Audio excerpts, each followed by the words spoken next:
Hi friends, നമ്മളിന്ന് സ്വദേശി mega ക്വിസുമായി ബന്ധപ്പെട്ട കുറച്ച് ക്വസ്റ്റ്യൻസാണ് പഠിക്കാൻ പോകുന്നത്. സർദാർ വല്ലഭായ് പട്ടേൽ ജനിച്ച സംസ്ഥാനം ഗുജറാത്ത്. ഡെക്കാൻ എഡ്യൂക്കേഷണൽ സൊസൈറ്റി സ്ഥാപിച്ചത് ബാലഗംഗാധര തിലകൻ. 3 തവണ ഇന്ത്യൻ നാഷണൽ കോൺഗ്രസ് പ്രസിഡന്റ് ആവുകയും പിന്നീട് ബ്രിട്ടീഷ് പാർലമെന്റിന്റെ ആദ്യത്തെ ഇന്ത്യൻ അംഗവുമായ മഹാൻ ദാദാഭായ് നവറോജി. രണ്ടാം ലോക മഹായുദ്ധം നടക്കുന്ന കാലത്ത് ജർമ്മനി, ജപ്പാൻ എന്നിവിടങ്ങളിൽ പോവുകയും ജപ്പാൻ വെച്ച് വിമാനാപകടത്തിൽ മരിക്കുകയും ചെയ്തു. ആരാണ് ആ മഹാൻ? സുഭാഷ് ചന്ദ്രബോസ്.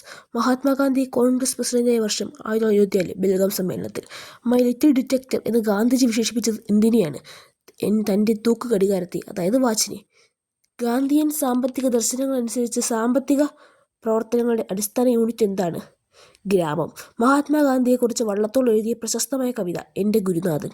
ശിപായി ലാള തുടങ്ങി വെച്ചത് ആരായിരുന്നു? മംഗൾ പാണ്ഡെ. ഗാന്ധിജി അവതരിപ്പിച്ച അടിസ്ഥാന വിദ്യാഭ്യാസ പദ്ധതി ഏത്? വാർത്താ പദ്ധതി. എൻ്റെ ജീവിതമാണ് എൻ്റെ സന്ദേശം എന്ന് പറഞ്ഞ മഹാൻ മഹാത്മാഗാന്ധി. ഏത് ഗ്രന്ഥത്തെക്കുറിച്ചാണ് അത് തൻ്റെ അമ്മയാണ് എന്ന് ഗാന്ധിജി വിശേഷിപ്പിച്ചത്? ഭഗവത്ഗീത. ഗാന്ധിജിയെക്കുറിച്ച് ഗാന്ധി എന്ന പേരിൽ പുറത്തിറക്കിയ സിനിമയിൽ ഗാന്ധിയായി വേഷം അണിഞ്ഞ നടൻ? Ben Kingsley.